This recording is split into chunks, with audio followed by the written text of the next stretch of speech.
in my boat.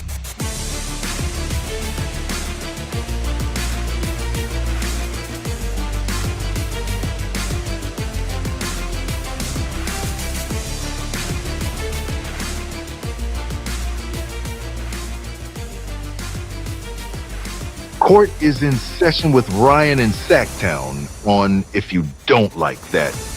Now, Ryan in Sacktown. Oh, must be Rhino.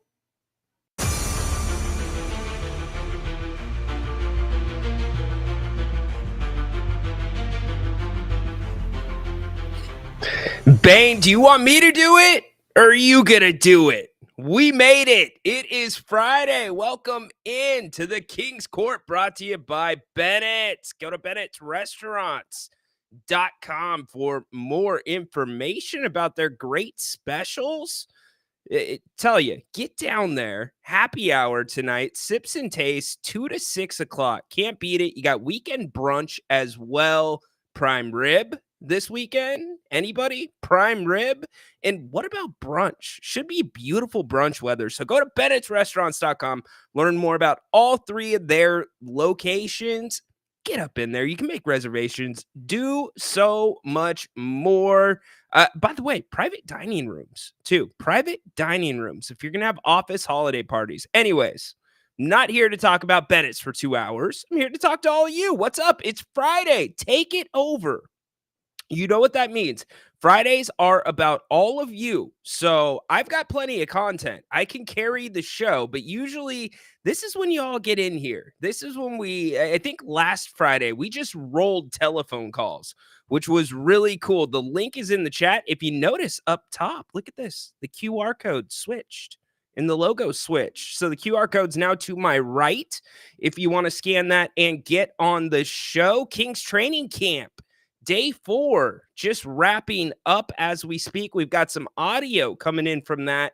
We'll break it down here in a few minutes. No shortage of topics. We've got Adam coming in here in a little bit to talk WWE, the latest rumors. Maybe we talk a little bit about Vincent Kennedy McMahon, the whole documentary. We hit that a little bit last week, but now I have seen the entire thing. Have you guys checked that out? It's on Netflix. Also, you got a premium live event tomorrow night, Bad Blood. Who's going to be watching Bad Blood? And by the way, my man Matt, I have not forgotten about you, dude. Matt, I'm ready. I told you yesterday, I'm ready. If you want to talk some bodybuilding, today is your day. Now, I can't say that everybody else wants to talk bodybuilding, but I'm here for it, Matt. If you want to get involved, come in and talk about it. I'm sure that one dude, what's his name, with like the 3 ex-wives, haunted something, he's probably going to roll in here at some point. We'll talk some football with him. A lot going on. Also, today, Grant, 5 o'clock. Make sure you're here. Yeah. Look, Say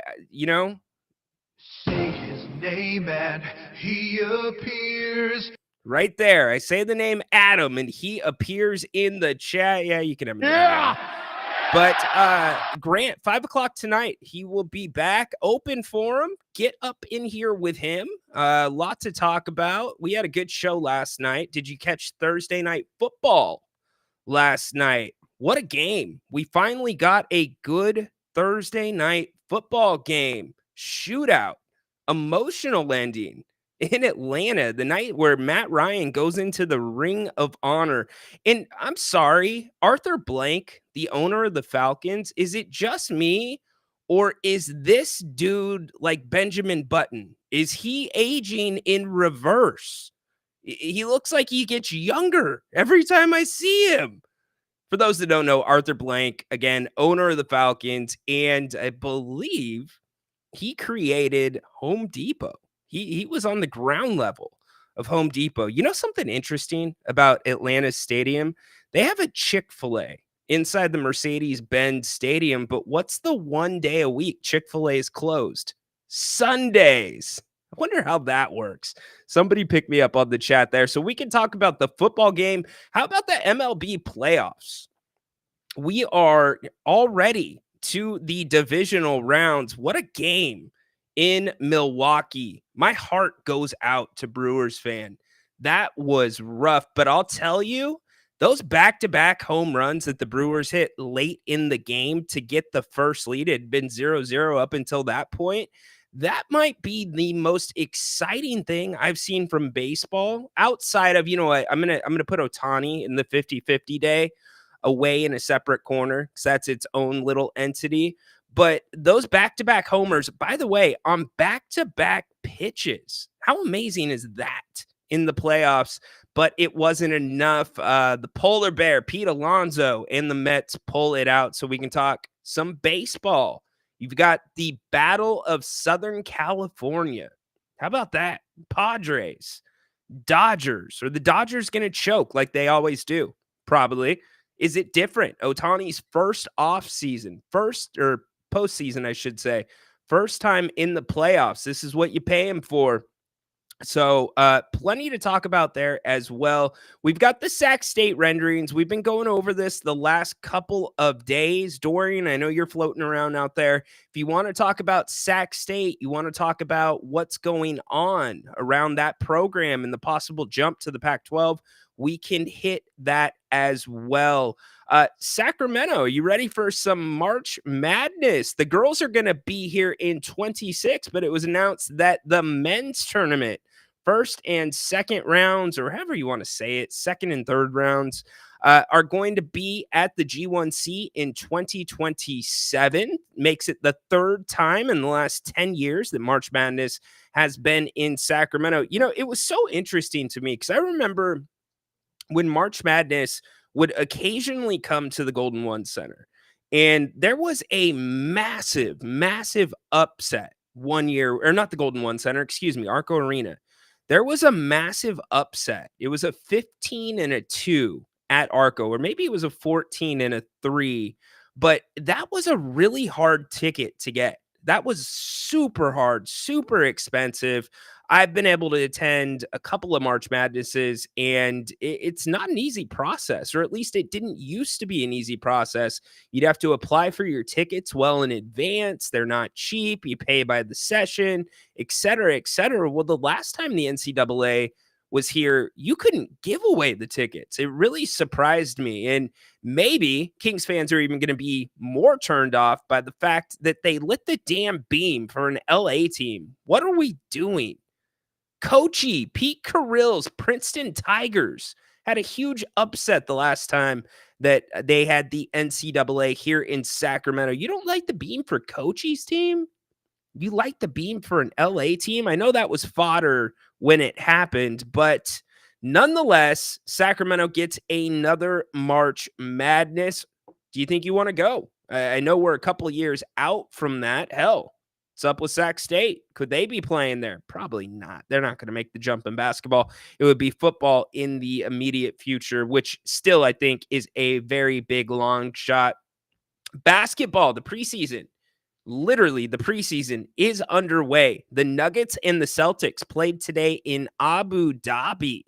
How about that? In Abu Dhabi. So they got a little bit of an early start to their training camp. The Celtics win that one 107-104. The NBA seems to be very intrigued by Abu Dhabi. I don't know how a team, and I'm making a big jump there, how a team would necessarily work. And you heard Adam Silver talking about his goals. Once they got past the CBA, once they got past the media rights deal, what was next? It's expansion. And many people are speculating that the expansion is going to be Seattle and probably Las Vegas. And with Las Vegas probably comes LeBron James. He has made it no secret that he wants to be an owner in the NBA eventually. But Adam Silver has also talked a ton about global expansion. And I get that the NBA does their games, their international games every single year. But what do you think about a team internationally? And don't count Canada. The Raptors are the Raptors. We've had a team in Vancouver. There will never be another team in Vancouver, in my opinion. but global expansion. So I guess they're testing the waters and seeing what will be next. They're going to play one more game in Abu Dhabi. So something to keep your eyes on there. As I said, the Kings wrapping up day 4 of training camp, and physicality continues to be one of the big things coming out of training camp. We've had audio from the first 3 days every day here on the Kings Court. We'll have audio in a second from today's practice. Coach Brown talked to the media. Also, Alex Len talked to the media. Jalen McDaniels. Don't have any audio from Jalen, but we do have Coach Brown and Alex Len. I can tell you it's getting physical because Domantas Sabonis had a massive red scratch going across his arm. So he is in mid-season form. Speaking of Domas, did anybody catch the interview with Domas and Rich Eisen? Anybody? Is the chat working today? Just curious, because I only see Adam. Anybody else in the chat? You can get a Joe Hendry if you show up. There you go. And he appears. All right. I guess Adam's our chatter. That's all right. We'll roll with it. Global expansion. They should tune into these NFL games around the world and learn from their mistakes. Well, the NFL games have actually been pretty successful, Adam. They keep continuing to schedule more and more. Now, they're not popular with the players. No doubt that you blocked everybody else. Come on, man. Come on a Friday. Come on, Adam. I see 59 eyeballs out there between X and YouTube. Get up in here. There you go. Flores in the house. Flores, I acknowledge you. Oh, wait. That's not what we want. We want that. Acknowledge me. Finchie, what's up, dude? Acknowledge me. I got you guys. I'm acknowledging you. But Adam, the NFL games have been okay. Now, the Brazil one, that one's a little bit obscure, right? The field wasn't necessarily great. There's reports saying that the players kind of just needed to stay on the hotels and all that. So I don't know if there's much to learn from the NFL. Here's one thing we've learned from the NFL, though. The players do not like Thursday night games. It does make me a little sour that you got that game last night on a Thursday night. That was a great game. It was an excellent game and came right down to the wire. And the Falcons kicker, this dude is nails, like literal nails when the game is on the line. He had missed a couple going into that. And what about Kirk Cousins? Kirk Cousins? Practice? Wow. Coming off an ACL, throws for 550 yards. Incredible play by him. So where do you rate that division? And by the way, Baker Mayfield, he's doing just fine. That Tampa defense last night actually disappointed me. How you give up that much yardage, almost, if you look at the total yards, or excuse me, passing yards, 477, total yards, 550 yards. That's a lot, but that's what Thursday does to these teams. There's just not enough time to prepare. Usually you get a day off. That doesn't usually happen when you're playing a Thursday night game. And yes, Al Michaels has all reminded us that you get the extra time on the back end when you play a Thursday night game. Definitely doesn't help the body heal from the car wrecks that you had, 4 days before that for many of these players. But anyways, getting back to the Kings, let's hear from Alex Len. He's talking about the physicality in camp. In fact, he was asked specifically about the guards and what the physicality looks like with them. Here is what Alex had to say after practice today.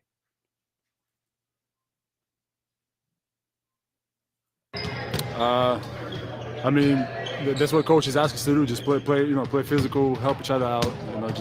And the big emphasis is just playing fast this year. So we're trying to play as fast as we can and help each other defensively, sitting in the gaps, and just being on the string, 5 people, guarding together. Alex also went on to talk about the fact that the expectations are different this year for this team. Yeah, right? Kirk who, right? Captain Kirk. Did you see him doing the Joe Hendry? Did you see him doing that after the game? I thought that was great. I hope somebody points that out to him. and points that out to Joe Hendry as well. But back to the Kings, the expectations Alex talked about, it's different this year. They expected to make the playoffs last year. So they're coming off of a disappointment, and much is being made out of this, which I was pretty excited to see. Can you make that out? That's a DHO between DeMar DeRozan and Domantas Sabonis. That is huge if those two are going to be running DHOs together for many reasons. And certainly the Kings are working the kinks out. They're trying to figure out, and many have said already up until this point of the fourth day of camp, that they're putting in a couple new wrinkles to really make the floor a little bit more spread, get DeMar into his spots. But I didn't think we would see a DHO or DHO action between DeMar and Sabonis. Is that something we're going to continue seeing? Possibly. Here's Coach Brown talking after practice. But it can be off the charts, and mainly because of DeMar's ability to pass the basketball. I said this before. You think that, okay, hey, he's a guy that's going to ISO on that long post area, or he's going to ISO right off the elbow. But, man, he can bring it in transition. He can play the pick and roll game. And now the DHO game is a different element to where he may not be easily blitzed if he hasn't gone.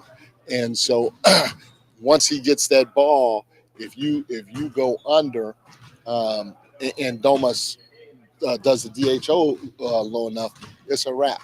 If you chase him over and he gets to a sweet spot, it's a wrap in terms of scoring. But his added ability of playmaking, whether it's hitting Domas in the pocket or because of who he is, the gravity of him touching the paint and drawing somebody else, his ability to spray the basketball, it can be really good for us. No doubt it could be really good for the Kings. They're getting up and down the court a little bit more, some more 5-on-5, which is good for them. They're putting the young guys in front of the media, which is also good for them. And they've got to figure out what that forward position going to look like. A big emphasis as well as the physicality is also crashing the offensive boards, something the Kings were actually better at last year and something they were also good at keeping the other team off of. The Kings were very good. They were near the top of the league and not giving up offensive rebounds. And without Trey Lyles, that's one of those big question marks. Will Trey Lyles be ready to go when camp rolls around? So who is Coach Brown looking at that can crash the boards, and how important is that to this team? Here's what he had to say. One of our staples is attacking the offensive glass. And so not only if they go every single time when they're in the right position, but if they go and get a hand on it, that's something that can really, really stand out. And Trey was big for us last year. I think he was by far, Keegan was too, but Trey, in terms of subs, he was probably our best crash guy. And on top of him crashing, he got his hand on the basketball. So that's huge. Running the floor. We have the fastest guy in the game in Fox. We have probably the best passing big man arguably in the game, or at least one of two or maybe three in Domas. And so these guys are going to get you the ball, and we're emphasizing the throw ahead pass or the kick ahead pass from the back court to the front court. So get to the corners, do your darndest to get to the corners, flatten the defense out, create that space so a guy like Fox can attack before the defense is set.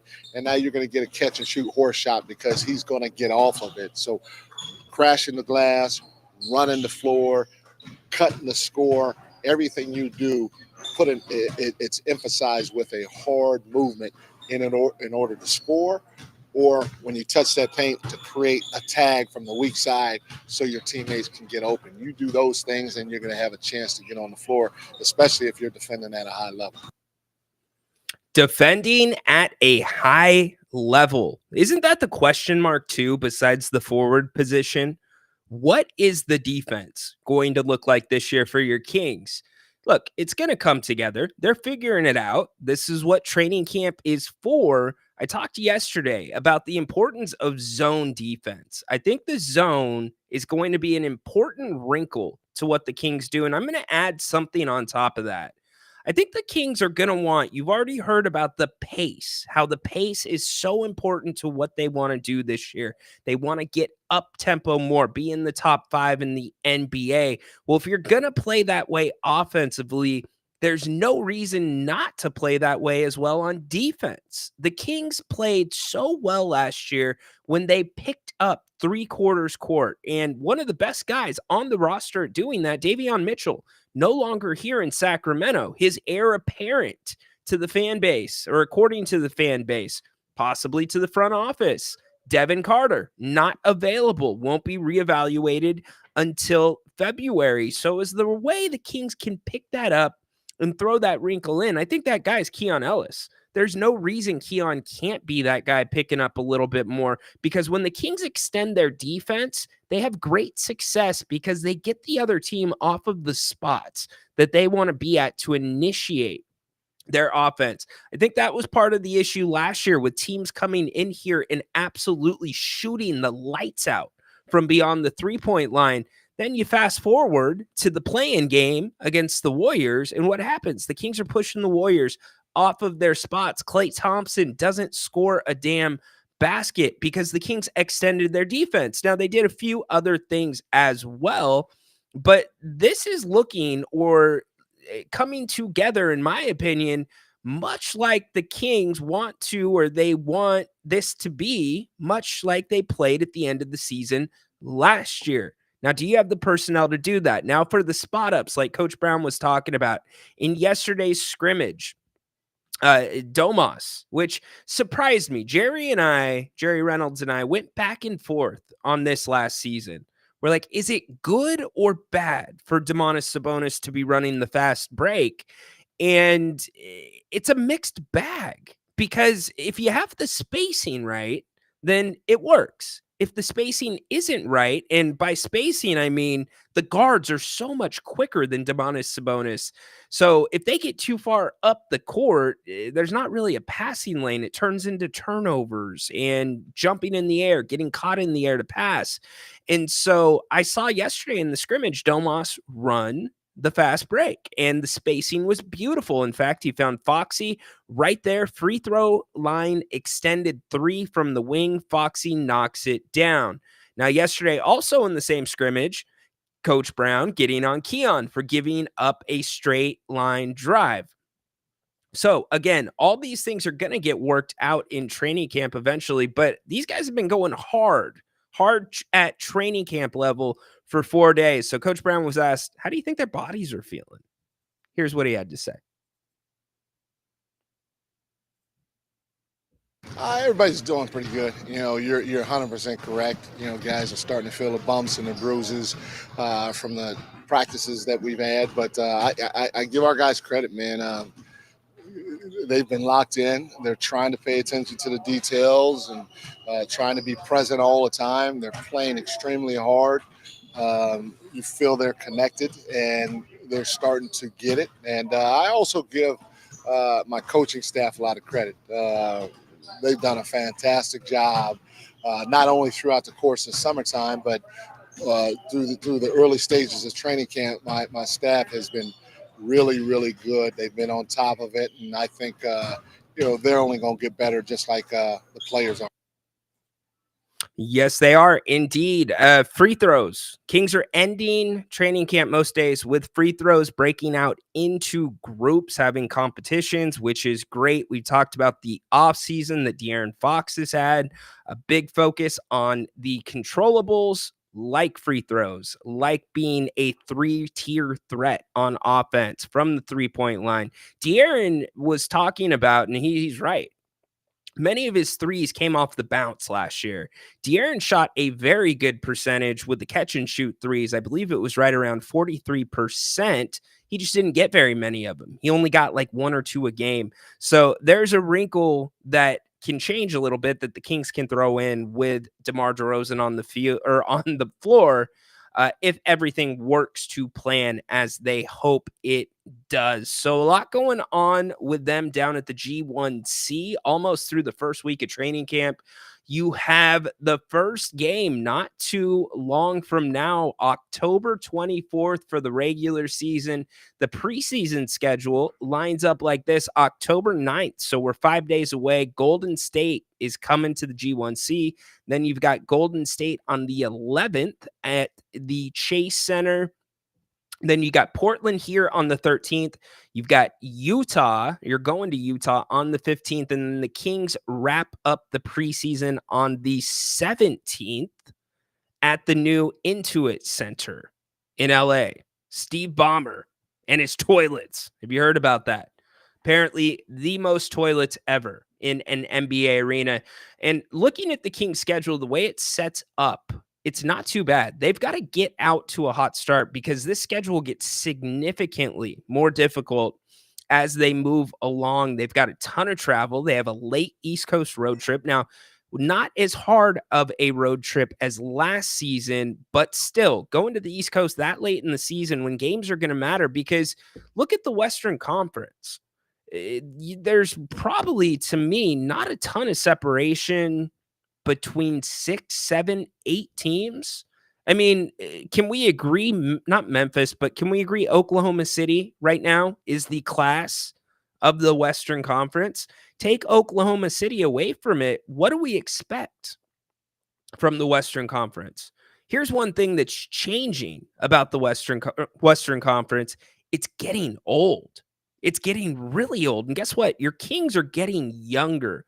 Look at the Lakers. You've got an aging LeBron who apparently, by the decisions the franchise is making, and by the franchise, I mean LeBron, he's the one that's in charge. La GM, as they say, La coach. He gets his guy, JJ Redick, to come in and coach the team. Oh, yeah, they draft Bronny, who at best is a, I would say, second rotation guy in the G League as he sits today. Be interesting to see, especially the contract they signed him to. I'm not going to turn this into a Bronny cast because really quick on Bronny, I want to make this clear. None of this is on Bronny. This kid has worked his ass off and battled back from a horrific medical situation, and he's had to deal with this just like everybody else. He's not pulling the strings. Dad, and by the way, he's not allowed to say dad at practice, but dad is the one pulling the strings. So if you're Anthony Davis, are you thinking like, is this team focused on winning a championship? Is it more about letting LeBron ride into the sunset with the people around him that he wants? What's the focus? So you got all that around LA. How about the Clippers? The Clippers are getting old too. I know they've shuffled the deck a little bit. You lose Paul George. You're going to run it back with Harden and Kawhi. What about Kawhi? What's Kawhi going to be able to do from a game standpoint? Is he going to be able to stay healthy? The history tells us no. So the Clippers, they scrambled to try to fill that roster in as best as they could. You want to have a loaded roster. You want to have a ton of excitement when you're opening up a new building. And so big wild card there with the Clippers. Golden State, you got Curry. If you have Curry, you have a chance. It's just like that dude that wears 15 in Kansas City. So what are the Warriors going to look like? Again, you lose Klay Thompson. Draymond Green. Is his mind really on basketball? You had a good draft last year. Can you keep developing some of your young guys like Kuminga, Podziemski? What's that going to be? I can count on this. Golden State's probably going to give the Kings trouble. They're always going to give the Kings trouble, just like the Kings are going to give Golden State trouble. It's a rivalry game. You don't think Steph Curry's got that in the back of his head about what happened in the play-in game last year? Absolutely he does. But can they get to that point? Are they going to be able to make a push? Do they try to get another piece around Steph Curry? So a lot of questions there. Denver? What about Denver? You can't say Denver got better. Jamal Murray having injury issues as normal. He gets re-signed. Jokic, a year older, still probably, arguably, one of the best players in basketball. But guess what? Your dude that wears number 11 now for your Sacramento Kings plays Jokic pretty damn well. pretty well, not just from an offensive standpoint, but from a defensive standpoint too. Go look back at the games Jokic had last year against the Kings when Domantas Sabonis was on the floor. Not terrible at all. You lose Caldwell Pope to the Magic. Also, your first round draft pick who's expected to step in and get minutes. Guess what? He tears his Achilles, not going to be available. So to me, the Nuggets are still a great team, but you can count on a chunk of games that Jamal Murray is not going to be there. It just happens every year. You can count on it. So when Jamal Murray's not on the floor with Jokic, usually that team does not perform well. You saw them slow down too a little bit last year in the postseason. So what's Denver going to look like? Turn our attention to Minnesota. How about the move they made? In my opinion, the West got better with Julius Randle coming to Minnesota. Minnesota is building around Anthony Edwards, clearly, and as they should. That dude made so many. I could count the 3 plays he made last year on my hand that are the 3 most impressive plays I've ever seen in my life from an athletic standpoint. Freaky, freaky, freaky. He's a throwback guard. It's like he stepped out of a time machine from the 1990s. So he's not quite Kobe. He's not quite MJ. He's got a little bit of each of those guys in there. Not saying he's as good. I'm talking about the style of his game. But then he's also got some of that Vince Carter explosiveness in him as well. And he's a pretty smart basketball player. So you get Cat out of there, which was a great move. Minnesota, regardless of how far they got in the playoffs, the Western Conference Finals, ownership said, we're going to reshuffle the deck. We're going to look at this from a different angle. You know why? Because Cat screws their offense up. Cat does not mesh with what Anthony Edwards wants to do. And Cat is such a big player, or I should say, is supposed to be such an impactful player that you have to get him involved, which then is a concerted effort. And it's either at the 3-point line or it's awkwardly to the hoop. Those are the 2 places where Cat makes his living. And so they make a great trade, in my opinion. A great trade. Now, DiVincenzo, that's going to be also a little bit of a wild card. Had a resurgence in New York, but was it a system thing? Think about that for a second, because he didn't play well in Sacramento. He couldn't wait to get out of Sacramento. Didn't play particularly well in Golden State, though better than he did in Sacramento.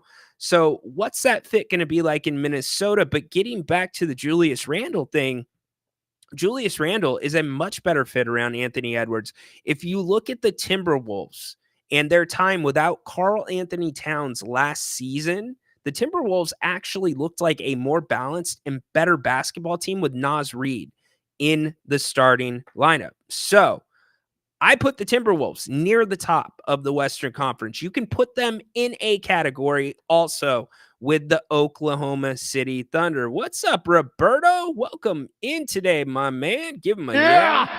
There you go. Baki, what's up, dude? Happy to have you here on a Friday. Love to get you all in here. I'll carry the show, but Fridays are for you. Call in, get in the chat. We're going to be doing our wrestling segment here in a little bit. We can talk about whatever you want to talk about. That is what Fridays are for. Okay. So like I said, we can talk about whatever you want to talk about. What's for eat today? What do you have for us? He's talking to Finch. Finch, I guarantee asparagus is in the rotation, no matter what you are cooking tonight. Hold on, Finch, before you answer, I'm going to say Finchy is cooking tri-tip, asparagus, and some other vegetable. That's what I'm going with. Let's see what John puts in there. So we're talking Western Conference. We're talking Kings right now. Dallas also aging. Now, Luka, still young, but Kyrie Irving, a year older. Now, the front line, young, like it, explosive. They gave Minnesota fits. They absolutely did. They knocked Minnesota out of the playoffs. And Dallas, to me, I don't know if they're proven yet. because that was an amazing second half of the season that they had, but they had a really easy schedule the second half of the season. And when they ran into better competition, the Celtics, they couldn't adjust whatsoever. Now, granted, the Celtics played Luka Doncic about as well as you could ever draw up, and they executed it perfectly. But I expect the Mavericks to be right in the mix at the top, assuming they stay healthy. Assuming they stay healthy. So, Phoenix, anybody?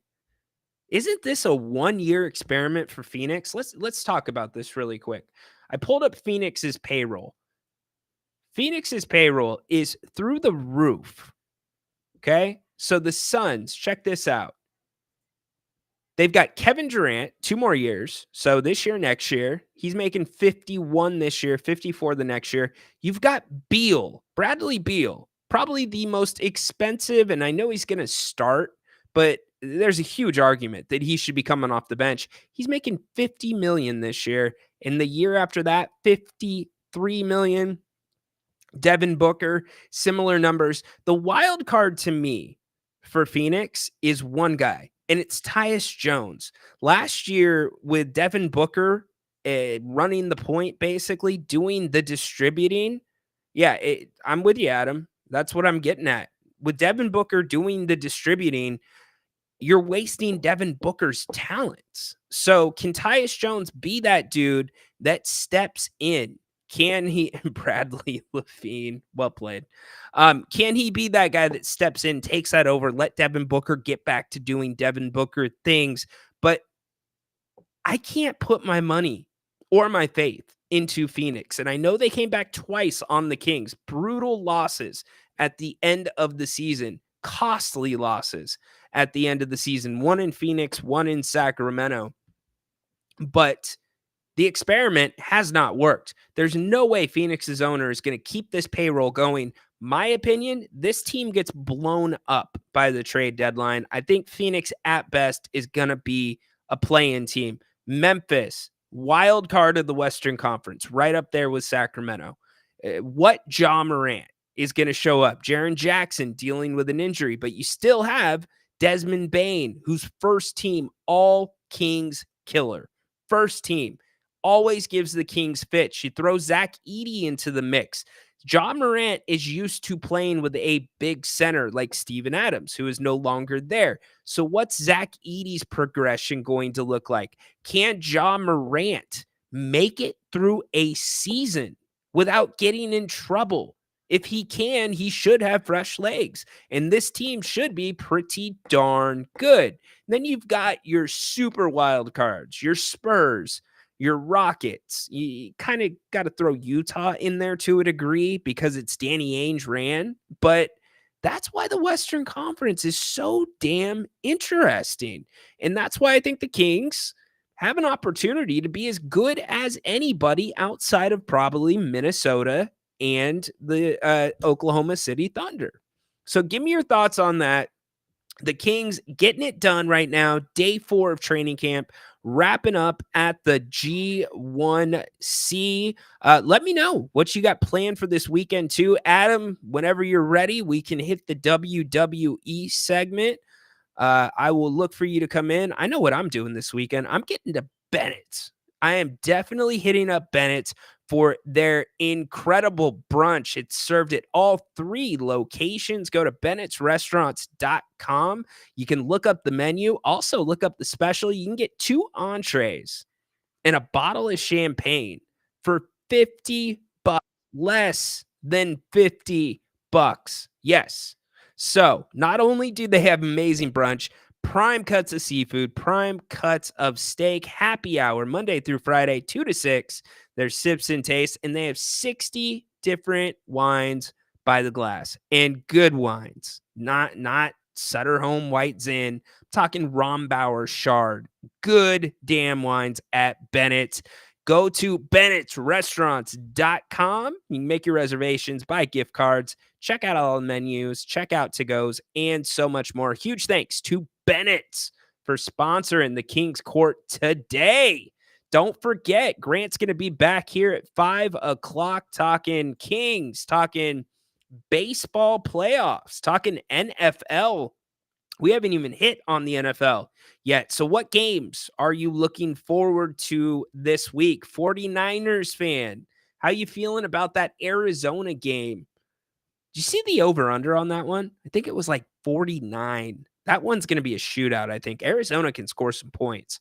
49ers, is Fred Warner going to be good to go? He plans to play, but how is he going to look? Can you get a game on the Seahawks? Another one. Big questions there. Devontae Adams, we haven't talked about him yet. Where is he going to end up? He sends a cryptic tweet out. Maybe Baltimore.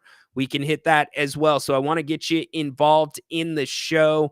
A lot to talk about. But first, we are going to do our WWE segment. You guys remember Adam was at SmackDown last week. I can't wait to hear about his time at SmackDown. Dude was sitting front row. I saw him on TV. Adam, my man, let's talk some WWE, brother. You're muted. You're having horse problems. Damn. We'll come back to Adam in a second. Oh my gosh. Let's go to the chat really quick. Let's see. Adam, Pelicans could. Yeah, I didn't get to the Pelicans. Good call. But see, you can chat. Are we gonna do the segment with you chatting, Adam, or are we gonna actually talk?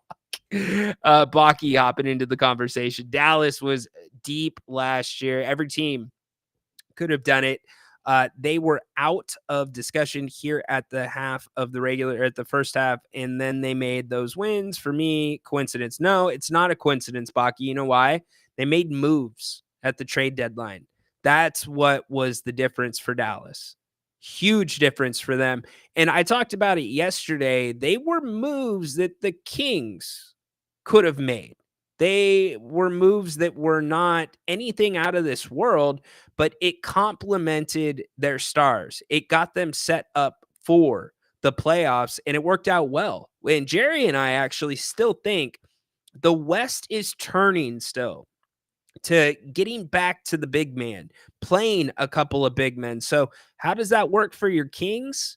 I don't know. They're going to be smaller. They're going to have to man up. That's why Mike Brown's preaching the physicality. And now as we turn to the first weekend of training camp, it becomes physicality without fouling. That is a big emphasis of what's going on in that Sacramento building right now. And as I said, day 4, training camp, wrapping up the on-court. We already had some audio from Mike Brown. And to take it a step further, Baki, same thing happened with the Lakers the year before. The Lakers were not, with the Kings, were better than the Lakers. At the midway point, the Kings were better at the end of the season, of the regular season, than the Lakers. But what did they do? They made a couple of moves that didn't cost them very much. And where did the Lakers end up? Western Conference Finals. So that's the difference. If you want to be critical of Monty McNair somewhere, because Monty has done a great job. Not a coincidence that he got a contract extension, but maybe the lack of moves in those trade deadlines. So we will see. Let's go back to Adam. Let's see if we can get him hooked up. Adam, you there?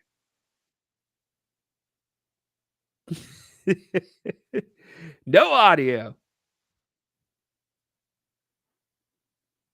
Are you on mute? Adam, you've never sounded better.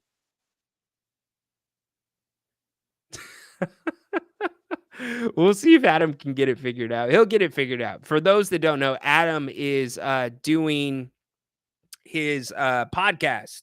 He's got a couple of startup podcasts, definitely doing really well with the WWE wrestling stuff, knows his wrestling. He was at, as I said, SmackDown on Friday in Oklahoma City, and he had some great seats. But as always, every wrestling event has that one wrestling fan that just doesn't care about anybody else around them. Like nobody. They're pushing kids, shoving people to the side, trying to get to the rail.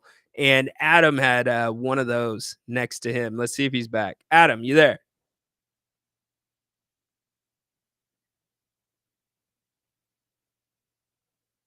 I'm making sure it's nothing. No, you're clean on my end. All right. We're kicking it back and forth. Horse, this is a good time for you. If you want to hop in now. We will get the wrestling segment in here in a few minutes. Lots of Kings talk. We can talk the football game last night. By the way, y'all, check this out. Yeah, plug in your headgear. Adam, you're gonna take some crap from this chat, my man. Wanted to get to this because Corn Dog brought this up, by the way. College game day is going to be, check it out, in Cal Berkeley. Huge game tomorrow. Cal and Miami from Berkeley. Anybody going to go to game day? It's going to be an early morning. Corn Dog has already told us that he is going to game day, and he even showed us the shirt that he's going to be wearing. It's an Oregon shirt, so you got to watch for him. But that will be pretty damn cool if anybody's going to make the trip. It is a massive game for Miami. Miami is one of those surprise teams this year. And do you remember how Miami won last week? A lot of controversy behind that. Virginia Tech's coach pissed about that game, did not hold back with his comments. So college game day will be, and they've been there before for basketball, but not for football, as far as I know. Dude, all good, dude. It happens here all the time. All the time. My son sometimes likes to get in the studio, have fun, press buttons. Get it, brother. So work it out, and we will be good to go. Maybe we are good to go now. Let's see. You think it's gonna work? You guys think it's gonna work? Here we go. Adam. No. Okay. There you are. There you are. See, I was messing with you. I mouthed it on that first one to good job. play the game a little bit, but well done. Yeah, my son was in my studio yesterday, playing around apparently, and I go, "What are you doing in there?" Nothing. And so I'm looking at my mixer, and everything was, all the knobs were twisted and all that good stuff. So we're back. He wants to be like daddy. You I can't know, blame him man. for that, man. Every time they see me on the show, they're like, "Dad, you're on TV?" Yeah. I'm like, yeah, dude. They love it. Love it, brother. Well, welcome in. Glad we got it fixed up. Yeah, sorry about that. All good. We say his name and he appears. Name and he appears. Did you see Kirk Cousins doing that last night to the crowd? No. Okay. So it's been a long few weeks for me personally. And I think that game I think I went to bed around 10 and that game was still not over yet. So I had to call it a night in the fourth quarter at some point. Fair enough. Yeah, after they scored in overtime, he just went up in front of the crowd and he started doing this. And it was, Kirk Cousins, his whole you like that? You like that? So you got to have a little fun with him. So tell us about SmackDown last week, brother. Holy cow. It was a blast, man. We were front row. We weren't it's like seats 1 through 8 were allowed to be up against the railing. So we weren't quite there, but I had plenty of leg room to stretch out and all that good stuff and yell and all that. I just got my voice back maybe Wednesday. It started feeling a little bit better or sounding better. So we're back. I was just screaming my head off the entire time. It was fantastic. I got to see my girl Chelsea Green not once, but twice on the evening. So that white outfit, dude. The green one wasn't bad, but no, it was not. You don't know about that one. She may have posted something that was pretty cool this week on her Instagram story too. Nice. But we'll leave it at that. All right, fair. She's got a huge match tonight against Mi Chin, the dumpster match. Dude, I wish they would make it's gonna be like a fake dumpster match though. There's not gonna be any smelly garbage in there. No, absolutely not. And last week they tried to fake it a little bit with whatever trash can she brought out in her trash man gloves. that she was wearing as well. But I'm excited.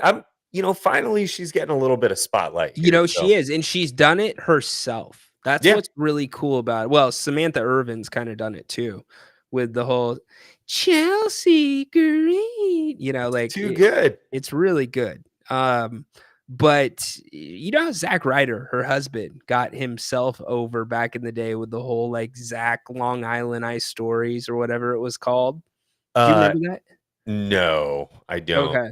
I thought she was married to Matt Cardona. Is that Yeah, was that's that Zack his old? Ryder. Okay, gotcha. Okay, So, yeah, so anyways, it was like right when YouTube was starting to really get popular and it was before podcasts and he went not behind the company's back. I'm sure he had to get some type of approval, but he started posting these videos every week and he'd be like doing these little bits like he's climbing over a fence. He's got one leg on one side and one leg on the other side. And the camera goes to him. They're like, Zach, what are you doing? I'm trying to get over, bro. And so he ends up doing like 60 or 70 episodes. And it ends with him getting that United States title win and run, which was pretty short. But yeah, that's how he got his run. Very cool. Yeah. Little history lesson here today. Yes, little history lesson. So Piper Niven, dude, she wrestled when you were at SmackDown. How big is she in person?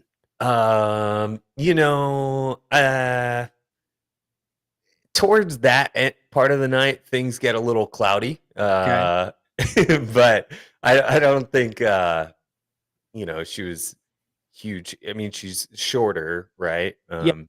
She's a little bit she's got a little cushion for the cushion. Well, yeah, I'm not saying she's fat. She's just Yeah. she's built well. She's a Yeah. muscular chick. I mean, sort of Bronson Reed-esque. Yes, that's what I was Built- kind of she's thinking. built like that.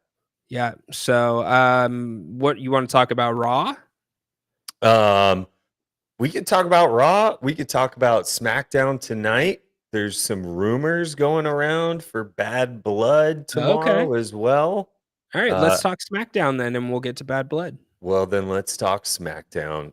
So tonight, obviously, we've got the Chelsea Green versus Mi Chin match. Look who's back. AJ Styles is coming back tonight. Nice, the phenomenal one. Yes, sir. So that'll be interesting. I don't know what the play is there, what the storyline is with him on his return, but from what I've read in the last month or so, it sounds like he just wants like one good final run and he might call it a day after this, but who knows? We'll see. Pun intended, he would be phenomenal in AEW. Yeah. And I think the rumors were he might go to TNA, so then maybe he still crosses over a little bit there. Okay. So we'll see, man. So we've got the dumpster match. We've got AJ Styles. Naomi and Tiffany. Okay. You know. Where's this Naomi Bailey thing going?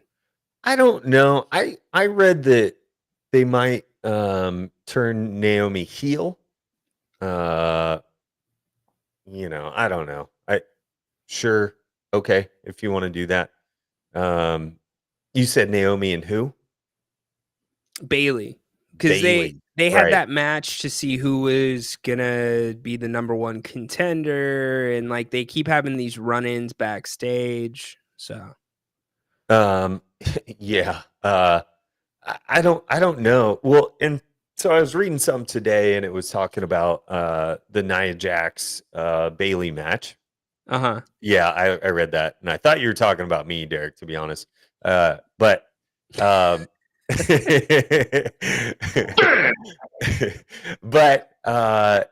saying like, Triple H wants like extended runs with the belt, with the champions and all that stuff, and maybe there's a little bit of hot potato, so to speak, with some of the belts, but I don't know, man. I think if Bailey beats Nia Jax, you could set up a Tiffany cash in. I think you could set up a Tiffany cash in no matter who the winner is on Saturday. But if Bailey wins, then you know you could have a Naomi Bailey feud, I suppose. You There. know, I think they're 100% gonna go with the Tiffy and Nia feud. Because she gets a big pop anytime she comes out. Yeah, I know we can suspend belief here or disbelief, right? But I have a tough time wrapping my head around Tiffany Stratton beating Nia Jax at anything besides checkers. Uh, Really? I don't. I yeah, because I watched her in NXT and she had a feud already with Becky Lynch. You remember that? yeah. No, I don't. But I don't know. I did like the Nia grabbing Tiffy's throat last week. That was pretty intense, and I think they sold that pretty good. See, and that's the whole thing that you do. It would have to be one of those just like super sneaky and like kind of slimy cash-ins, and then you play cat and mouse between those two. And Y- then now you've got this storyline. Can she get her hands on her? Yada yada yada. 100%, and I think the sleazy, slimy cash in is right up Tiffy's alley. 100%. So yeah, I think they're both bad company, and they keep the company that they have. So yeah, I don't know. I think more might develop a little bit tonight, but I don't expect to see much around that match tonight. A little bit, but I think the feeling's going to be the same going into Saturday. Okay, very good. And Roman and Cody, are they going to be involved tonight? Yeah, they're going to be there. Looks like they'll probably just talk a little bit and hype it up. But other than that, that's kind of all I'm seeing for uh oh no, I'm sorry. There is a Bloodline versus Street Profits versus DIY tag triple threat ladder match this evening. Oh, you're getting some love, dude. Both bad company line was good. There you go. Uh, so okay, we got that match. Here's the other angle that's important. You saw this play out last week live.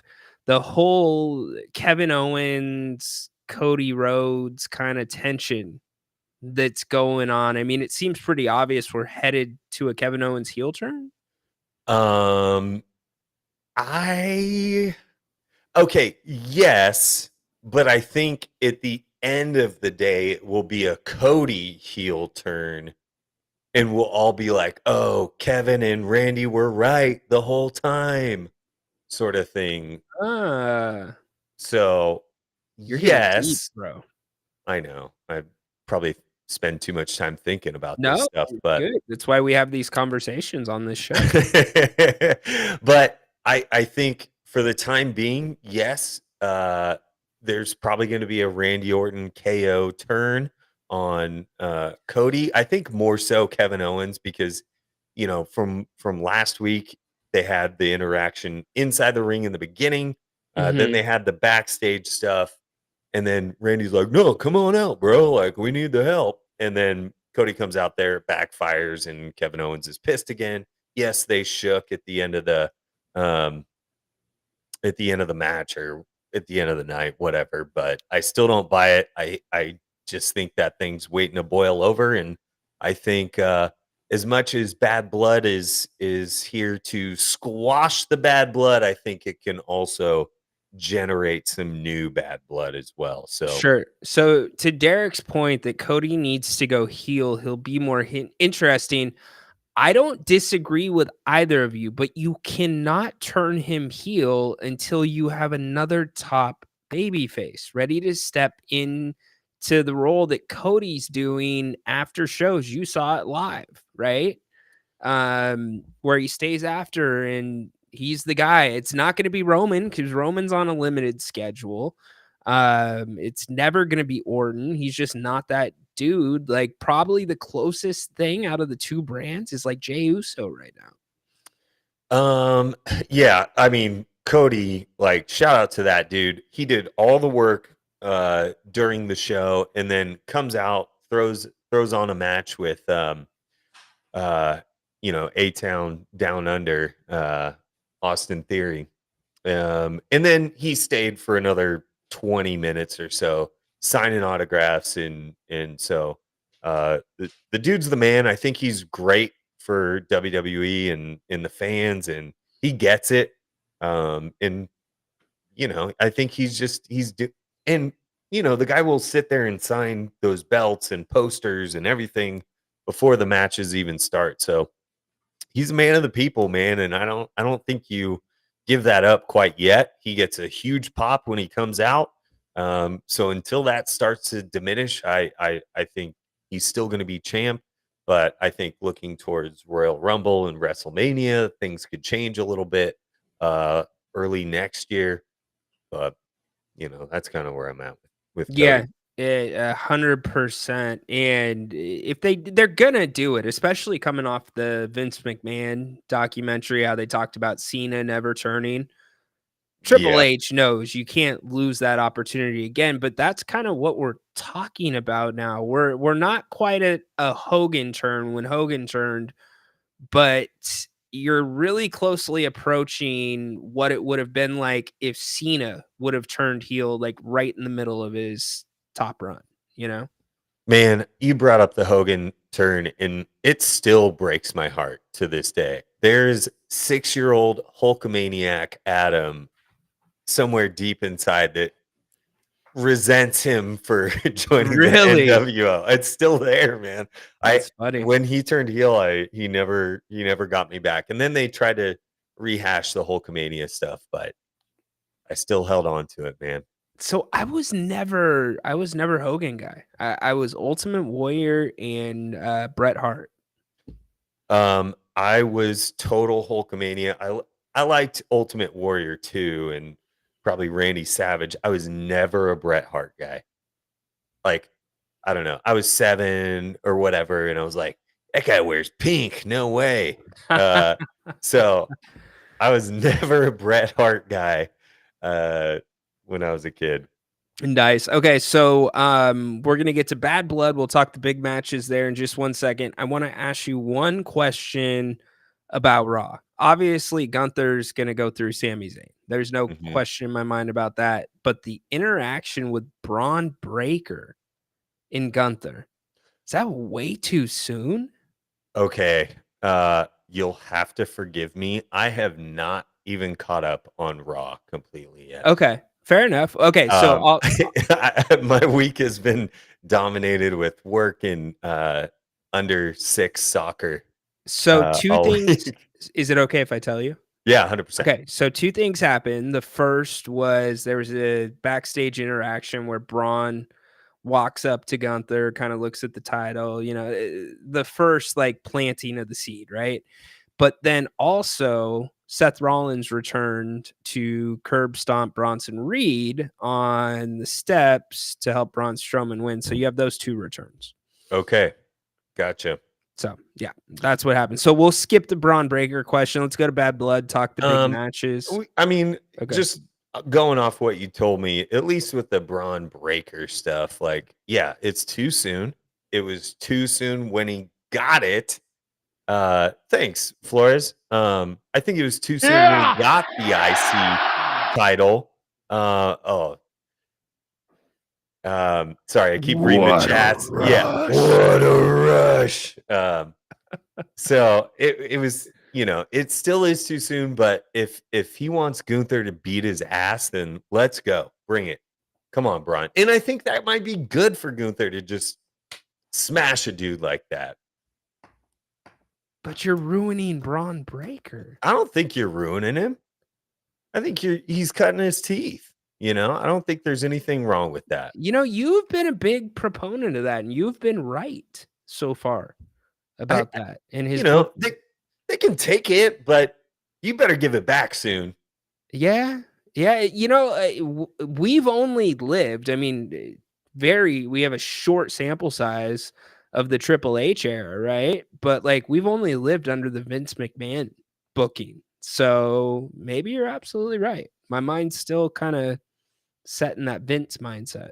Yeah, and maybe it's to my advantage that I tuned out of WWE for 20 years. But I still have those, 2000 and prior memories, and I don't know. I like the storyline work. But yeah, man. I mean, Braun's great. No one's arguing that. But to give him a title reign that's an extended one, I think is still too soon. Yeah, no, And you're right.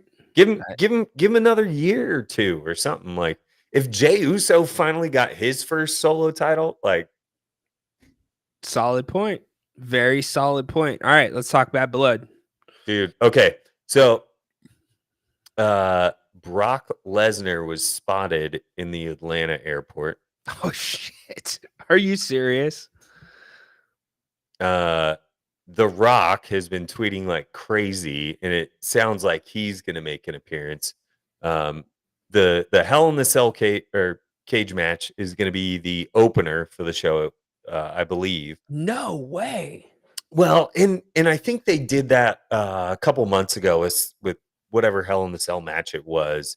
Maybe it was a Sami Zayn something. I don't remember, but it was like the first match. And then I think it's more of like a setup with the equipment and stuff. Like they just want to get that thing done and over with, and we'll move on. Fair enough. Easier to start the event with it down. Hey, speaking of which, I did not know that Charles Robinson was the one who breaks down the ring at the end of the night. Yeah, all the referees. They're part That's of the so ring wild. crew. Yeah, I Yeah. had no clue. So Yeah. that was cool seeing that. Did you just sit there and watch the ring being broke down? Yeah, I mean, he was doing it while he was doing it. I'm muted. Yeah, he was doing it while Cody was going around signing all that stuff. So I was more looking at Charles Robinson directing traffic. Yeah. Yeah. Rather than Cody signing autographs, I guess. But Yeah. I thought that was cool. That's freaking awesome. Ryan, your headphones are back. Oh, great. This is Bane. He just got here. Say his name and he appears. The problem is we didn't say his name. And now he's here. Bane, I gave you the opportunity to start the show, my man. And actually, Bane, Adam was muted like 4 times. Yeah. Anyways, okay. Yeah. I don't know why they're making such of a big deal out of this Bad Blood event. Like it's the first time they've had Bad Blood, and it's like I believe it's the anniversary of the last time that they had it, and there's some special connection about Atlanta and the event and Dusty. But with you saying Lesnar was spotted and also The Rock, they're treating this thing big, dude. Well, I think they're talking SummerSlam's going to be a 2-day event next year. Right. I think the progression here is they know that they can make a buttload of money off of these PLEs. And dude, if this thing comes to Dallas and it's 4 days, I'm so in. If we have Raw in Fort Worth and then AT&T for 2 nights, and then we go to American Airlines Arena, like I'm in. I want to go all 4 nights. Absolutely. So I think the progression here might be maybe not necessarily every PLE is going to be a 2-day event, but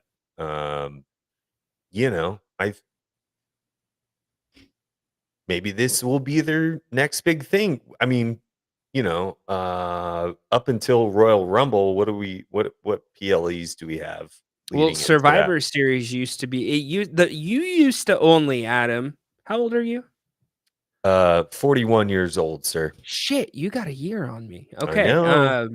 So then we used to only get 4 pay-per-views a year. It was Survivor Series, it was Royal Rumble, it was WrestleMania, and it was SummerSlam. Those were the 4. Yeah.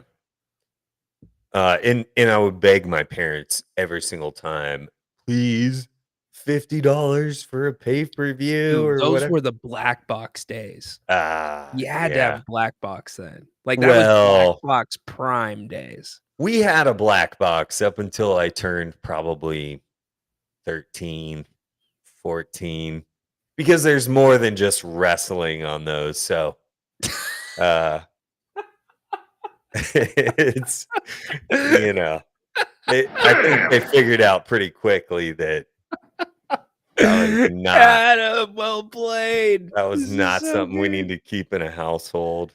Oh, Flores is right. This is good, man. Your little innuendos. Really good stuff, man. I love it. Yeah.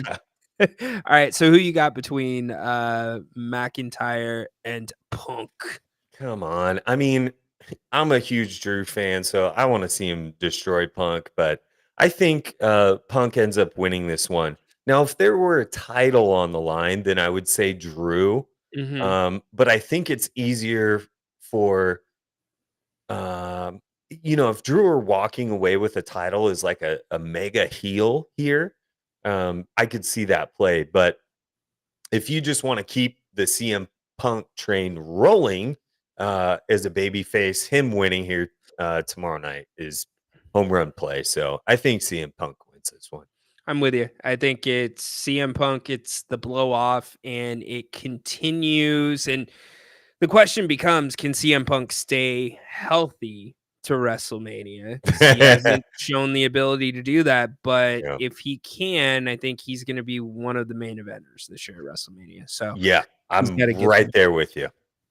let's see. What do we got next? We'll do Cody and Roman last in the Yeah, we Bloodline. can say that for last. Who else is on the card? We got Liv Morgan and Rhea Ripley. I think Rhea gets it back. What do you think?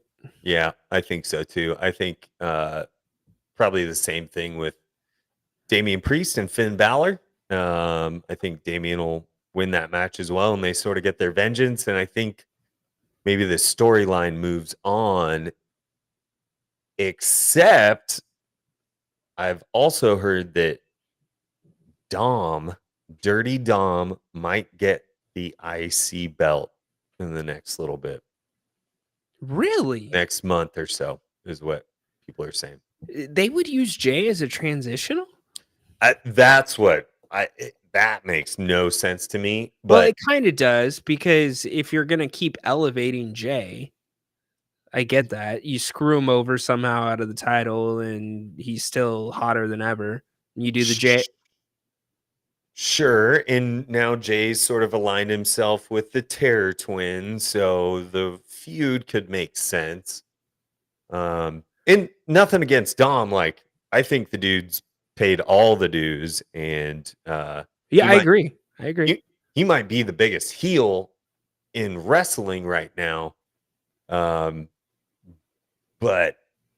I don't know if I've seen enough in-ring work for me to call him a champion. He doesn't wrestle that much. Not that No. he's bad. He just doesn't wrestle that much. It's a lot of this, and yeah. Yeah. Well, see now with that in mind, I don't know if you put the strap back on Rhea, because you're working towards Survivor Series, right? And those are usually the 4-on-4 matches. Wouldn't you want to have a Dom and Liv couple that's both got titles, and then you throw Jay into the mix with the Terror Twins and you find a fourth? Maybe that's where Jimmy Uso comes back. Gosh, and you know what they're really good at doing is like beating you down as a fan until you're like, okay, like I give up. Roman's the champ, and then Cody comes and wins it, right? So Yeah. you have a great point there. They could totally pull something like that. I don't know what the deal with Jimmy is. I did hear that he's maybe going through some legal stuff right now, and That dude's got so many DUIs. I don't know how he has a job still. I think it's along those lines, unfortunately. Okay. Yeah. What's up, Patrick? Welcome in, buddy. Hope you are well. Glad you're There off he the clock, my man. Like a bull in the china shop. Love it. Okay. What else we got on Bad Blood? Let's see. We got the Nia Jackson Bailey one. Nia Jax, 100%. All right. For the sake of conversation, I will take Bailey on this one. What? She had the worst title run before. I Like, you might know. as well have booked her on NXT or main event. I know. Like, Bailey Don't needs to don't be make fresh. me change my mind. Dude, Bailey needs to be freshened up. No disrespect, Bailey. Yeah. I know that you are from Northern California. I think you are a legend in the women's movement in WWE. But you either need to be doing something different or you need to go back to wavy, wacky, inflatable tube man Bailey. Like, you got to do one or the other. Yeah, you bring up a great point there. I think she could benefit from a rebrand of sorts, right? Like bring her out as the American badass like they did with Undertaker.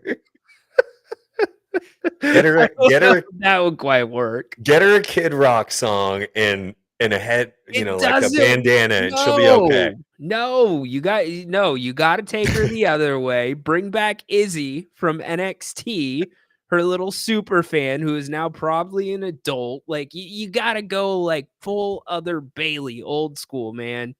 Yeah, Can you I think imagine that her would get a music? pop. Can you imagine her music hitting that old music, the corny music? Well, they did play Damage Control Bailey intro for her last week on SmackDown. I don't know if you caught that. I did not. No. So Bailey's supposed to, she was the one coming out and they hit the Damage Control like full intro and Bailey comes out and she's like laughing about it and she goes, "You see that?" And then they switch to the Bailey stuff. So they screwed up big time there, but at least she That laughed must it have off. been a and had dark fun. entrance. I bet you they ribbed her because I don't Oh think she had no. an entrance on. It was on TV. Yeah. Because I Oh, rewatched it when I got back because ah, there was some of the backstage stuff you can't hear great got it, while you're got it, there, but got it. So, yeah, do we see a Tiffy cash in tomorrow? I think you. I think so. I think so. I'm like 80% sure. There's still this part of me that's like, they're gonna wait. They're gonna wait because you had Drew cash in so quickly, and then you look at Damian Priest cash in, waited 8 months. So it's gonna be somewhere between that, but I want to say yes, but there's still this part of me that says no, it's not happening. And I could very well see a Nia Jax win, and that's it. Yeah. I'm Maybe gonna there's say some no. Naomi involvement, but yeah, Yeah, okay. I'm gonna say no. I could totally flip sides and be there with you. Yeah, but they'll tease it, but I'm gonna say no. Oh man, they are teasing it, and every week it just gets a little bit closer to Tiffy's gonna snap on this chick. I don't care as long as Tiffy is on TV. I don't care. Yeah, right, dude. You just want more Pretty Deadly the musical. Dude, okay, you can't argue that it's an awful gimmick. It's so bad that it's good though. You can't take these guys. Hold on, Adam. These guys have sold out. They are living their gimmick. They look like girls, bro. Like you can't help but applause their effort. It's like these dudes in the or in AEW called the Outrunners, I think, or I think it's like Outrunners. Okay. They're like these old school 80s wrestlers with the blonde mullets and the big whatchamacallit shades. Oh, I don't have mine here. Yeah. The pit vipers and all that. Anyways, Sure. yeah. Am I Uh just digging my hole deeper? no, not at all. Not at all. Yeah, when that was actually the first time I was really like, okay, I'm down with Pretty Deadly if they're gonna put on musicals and numbers and stuff. Like I don't know. I can get down with that. That's goofy. And I think what's fun is when they beat someone that you're like, there's no way they're gonna beat the Wyatt Six, and then they do, and Yeah, then they go out there and do a musical number or whatever. So that's I'm pretty I'm funny. cool with that. All right, let's get to the main event. All Roman right. and Cody versus Solo and Jonathan Fatu, right? Jacob. Jacob. Yep. Thank you. Hmm. I think the bloodline wins here. I think the bloodline wins. I think Roman will find some way to blame Cody for the loss. And then that will reignite the feud there. But if The Rock is showing up, if the Brock is showing up, who knows where this could go. One thing that crossed my mind, what if this is just an elaborate ploy to get Cody in the ring with the entire bloodline alone? And then they just stomp him. I don't think that's what's going to happen, but Interesting. Well, Roman gave him his word. okay. Well, I could spit in my hand and shake it with you right now if you want. I get that. It's a valid point. It is professional wrestling. I just don't know. Hmm. Uh, Damn. something's- Yeah, but then you don't have oh. But then now we're not even talking about Randy and KO too. Yeah. Where do they fit in? Because they're going to show up. It just feels like WWE is really booking themselves into a very awkward spot at the main event picture right now. I Like, think there's a lot going on. yeah. Like maybe I guess it's a good problem to have, but and I don't know. Cody's going to be a part of it. So, yeah. Yeah, don't I know. mean, here's the thing, like, with some of these long-term title holders, there's not a lot of opportunities for them to lose a match. And so this is a great opportunity for Roman and Cody to lose a match. I think that sort of legitimizes whatever this what do they call them, the rebel bloodline or I don't know. No. something like that, whatever their new coin term is. But I think a match like this legitimizes them, not just, well, maybe more for Solo, but for Jacob Fatu as well. And I think Rock is going to have something to say about who the real tribal chief is.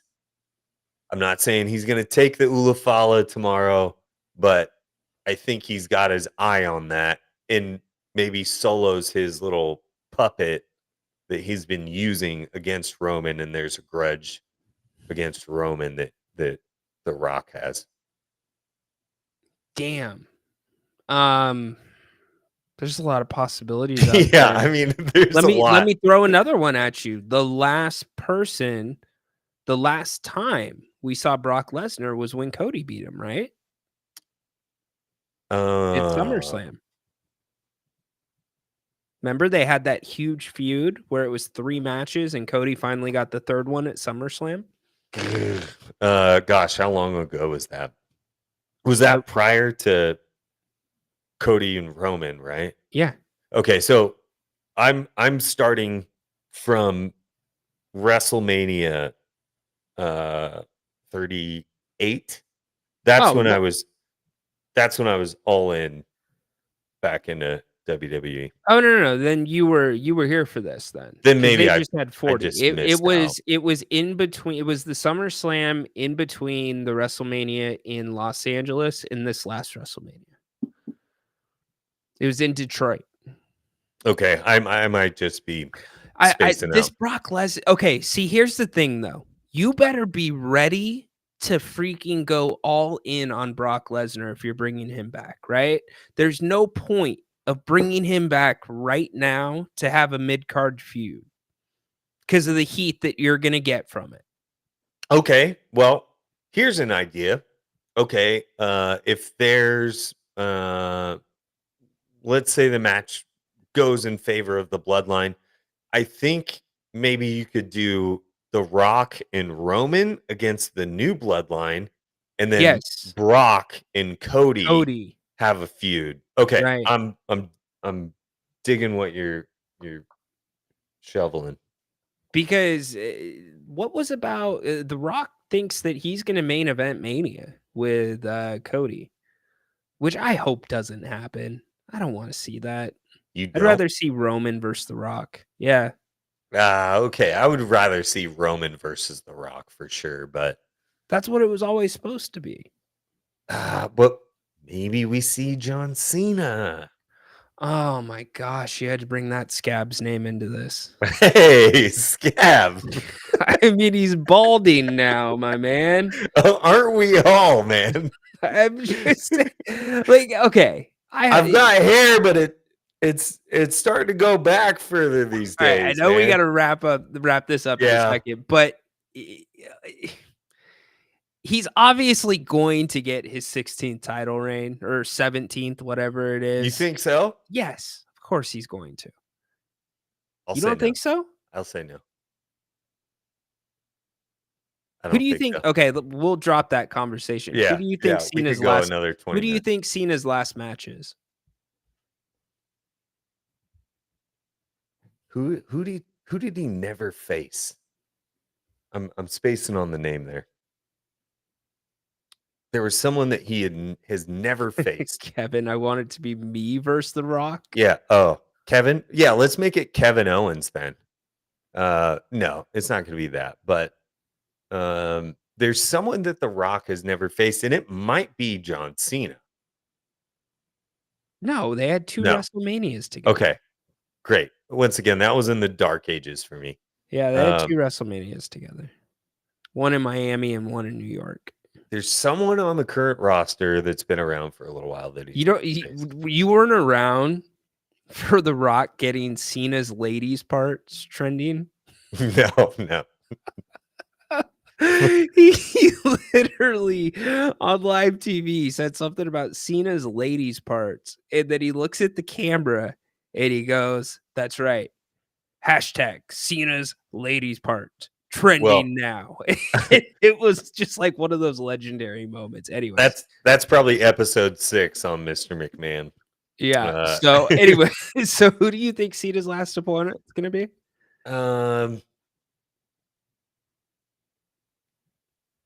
I think it's going to be someone he respects. Is it Roman? Have they ever fought? Yeah, they fought. I think it's Okay. going to be Orton. Okay. I like that. I think that's a great match.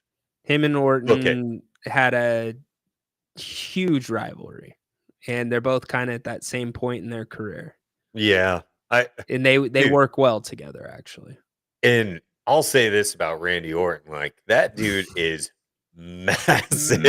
He is Bro. so jacked. He got pretty close to me at one point last week, and I was like, holy cow. I was singing the Voices in My Head song and everything. It was awesome. So Russ, the thing backstage with him that drives him nuts apparently is because his legs are jacked, right? His arms are jacked. He is every bit of whatever they're saying, 295 pounds, right? But he's got a flat ass. So it wasn't that flat when I slapped it. Well, that's the ribs that they always pull on him. That's what they call jokes backstage. Yeah, and if it you want to pisses call him me off. So yeah, I'd be okay with that if I were him. Dude, if that's all you got on me, I'm all right.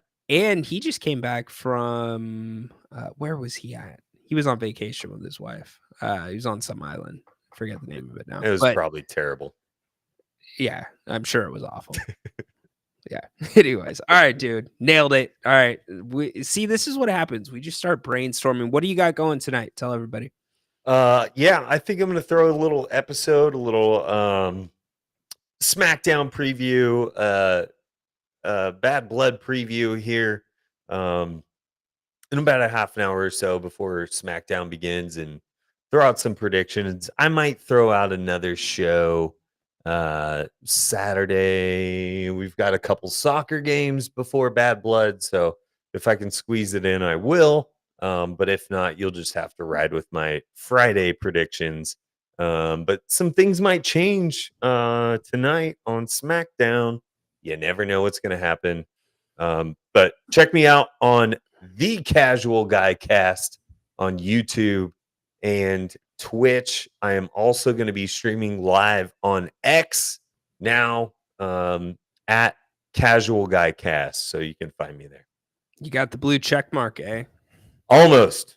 I just applied for it today, so Sweet. We'll see. Awesome.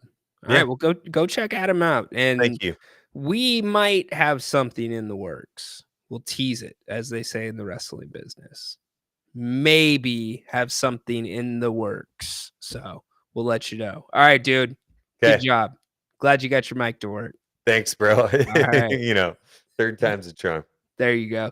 That is Adam. Wow, we covered a lot of ground there. And I mean a lot of ground. We need a live watch of SmackDown this evening. That would be fun.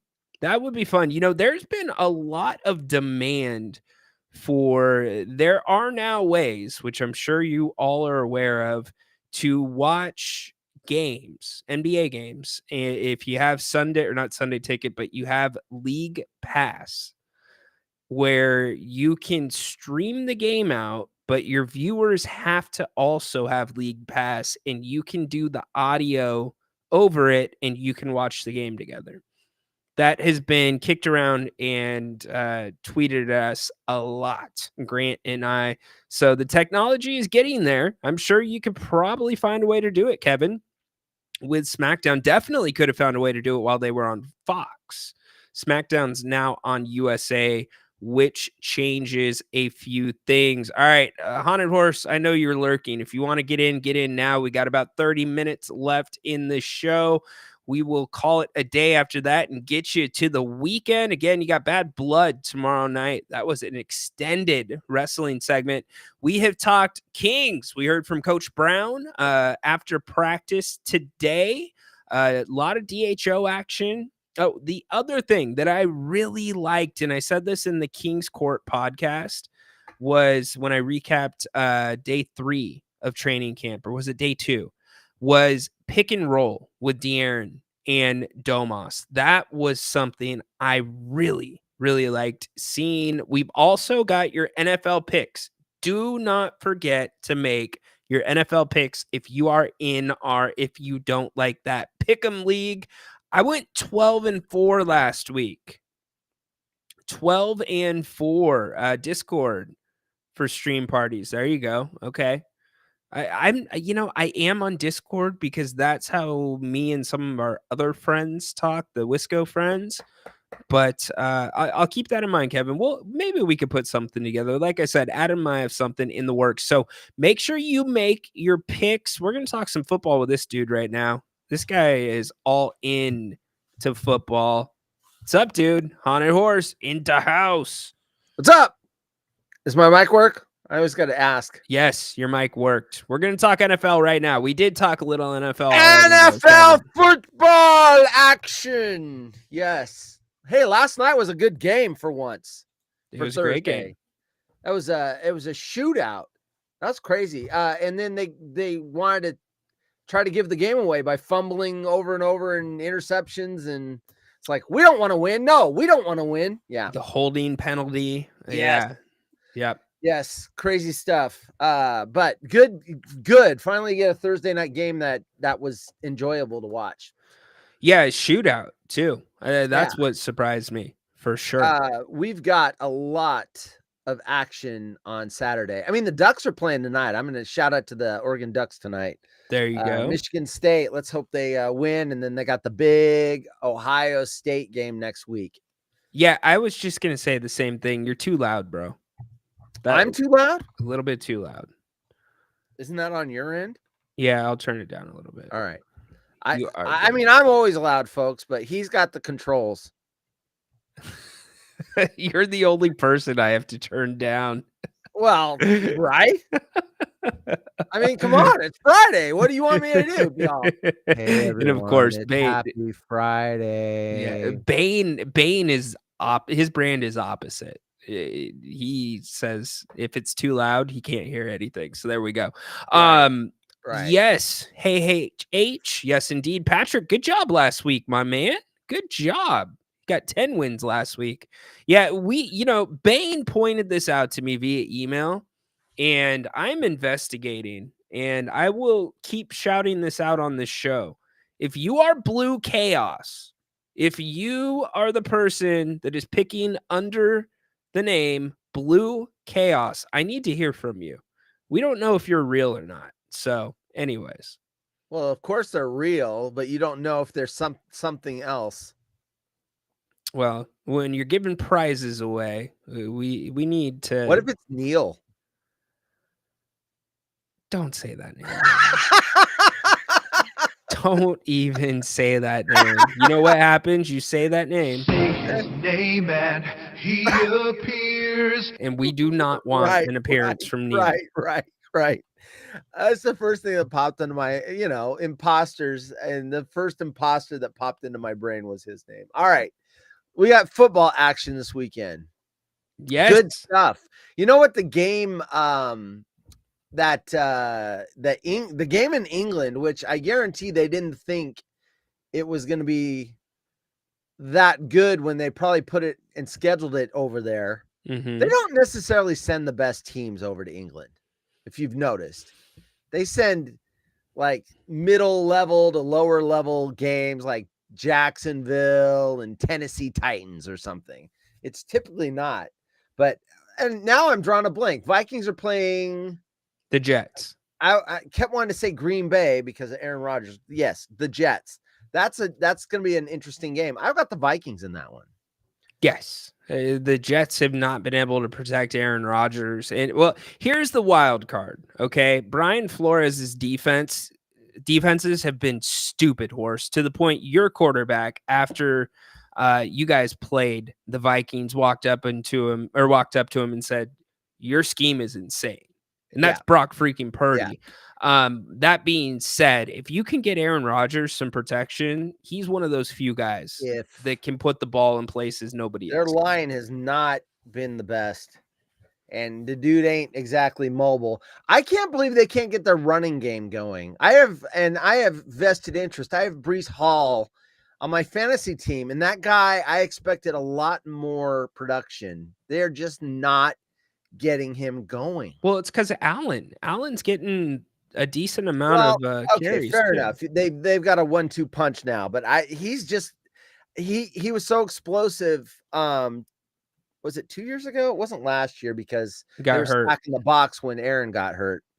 Anyway, I'm looking forward to that game. That's an early start for us West Coasters, so I always miss a little bit of that because I'm not freaking setting my alarm to wake up to watch a game. I'm just not.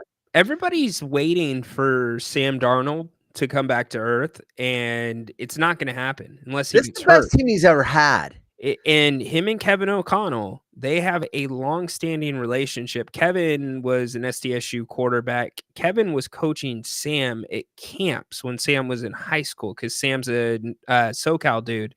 But what I was going to say about Sam Darnold is dude is taking what the defense is giving him. He's not going out there and making these crazy flashy plays and super difficult throws. So this is here to stay unless something changes. I heard someone say that he had a good start in Carolina and then couldn't maintain the consistency of it.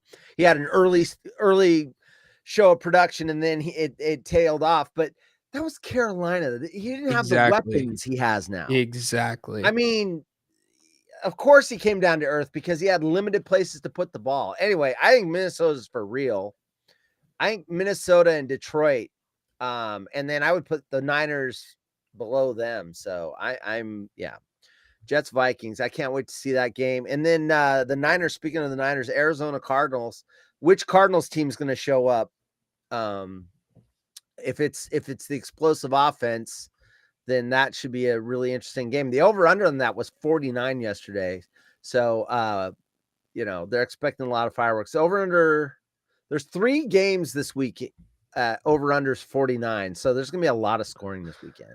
Well, that's what Vegas thinks. Yeah, the Cardinals, they had 2 weeks where they put up 40 plus, I want to say. Harrison Jr. is legit, and he's just gonna get better.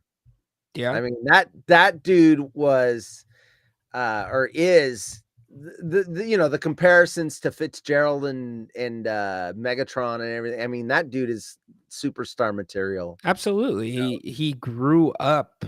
And he's tall. Oh man, he grew up with one of the best receivers. Right. Like it's so fundamental too. That's what Marvin Harrison was. I love the kids. The Mannings came in, their dad played. McCaffrey, his dad. Oh, by the way, I saw Ed McCaffrey was on a radio show, and you may have already talked about this because it's at least 36 hours old when I saw it. But he got the tendonitis by working out too hard. It wasn't in practice, anything like that. Ed McCaffrey said, my son doesn't know when to slow down. And when his body's telling him to slow down, he just keeps going. And he blamed it on his off-season regimen. And he needs to not kill himself, basically. Well, that begs it's a bigger problem in the NFL. You've got it's a silent war that's happening in every NFL building between these players and their personal trainers versus the team trainers, because what the team trainers want these guys to do is significantly different from what some of the personal trainers want them to do, because the personal trainers are going to be more tailored to the client, right? They're going to get what they think is optimal performance out of them. But also, if the client wants to work their ass off, like you're talking about with Christian McCaffrey, trainers find a way to let them do it. Exactly. Because they want to have the client. Yeah. So it's this silent battle, and it's happening everywhere. Grant and I have talked about it a lot. It's going on in basketball, football, something to pay attention to. But remember when it wasn't silent, it got out into the press when it was Tom Brady's personal trainer, and then he was training Gronk, and the team was keeping him out of the facility. They're like, you can't come in here. Yeah. And it caused friction with Brady and Gronk because they're like, no, that's our guy. And they're like, no, in this facility, he is not the guy. And that spilled out in the media. Right. And now it's slowly creeping its way into college. It never did before NIL, but now with NIL, it's makes sense. Changing some things because players in college now have agents, and they have money. And they have they didn't have money before. So now you have money. You can, hire a personal chef. You can do all the things. Think about Georgia's quarterback. Dude's driving a Lamborghini. Oh, I didn't know this. Yes. Wow. Doesn't surprise me. You know what? I have no problem with it because there was the old days when you would have this topic on sports radio. They're getting a full paid scholarship and I had to pay student loans, and they are out there putting their bodies on the line. They risking not being able to go to the NFL with a career-ending injury. I have no problem with them making money. I'm glad they are. Yep. I'm glad they are. Good for them. So me too. Too. I don't have the list of the games in front of me. I can pull it up. Yeah, quick. No, I got it. I'm trying to look at what's interesting. Baltimore and Cincinnati is an interesting one to me because you got Baltimore coming off of the rout of Buffalo, and then they're finally clicking like we thought they should have at the start of the season when they came out just tripped over themselves. You knew they weren't going to lose 3 in a row under Harbaugh. Their team's got too much. They're too loaded. Yeah, it had been only the second time in 15 years that had happened. But Cincy has not necessarily been clicking, and their backs are really against the wall too, and that's a divisional game. So, you know what? Burrow's finally getting the ball to Chase. They had the distraction with his contract, and then he came out kind of like Ayuk, where he just wasn't on the same page as the quarterback. and they're starting to click. I wish Ayuk would start clicking, but at least Jamar Chase, he had 2 touchdowns in the recent game, so he's starting to click. And then they got, I think having Higgins back made a big deal huge. Yeah, because now you've got to you can't just double up on Chase. You've got to 100%. watch the field. So I think that'll be a good. I have Baltimore winning it, but I think that'll be a fun game. That's another over under. That's the other one of the other 49. It's 49.5 over under. So they're expecting a lot of fireworks in that game as So well. you have Baltimore covering? Let's see, 2.5. 2.5. Where's it at? It's in Cincinnati. Ooh, God, 2.5. Field goal wins. Yeah, I'll take Baltimore minus 2.5. Okay. Yeah, I'm going to kick you to another game that we don't want to talk Miami, New England.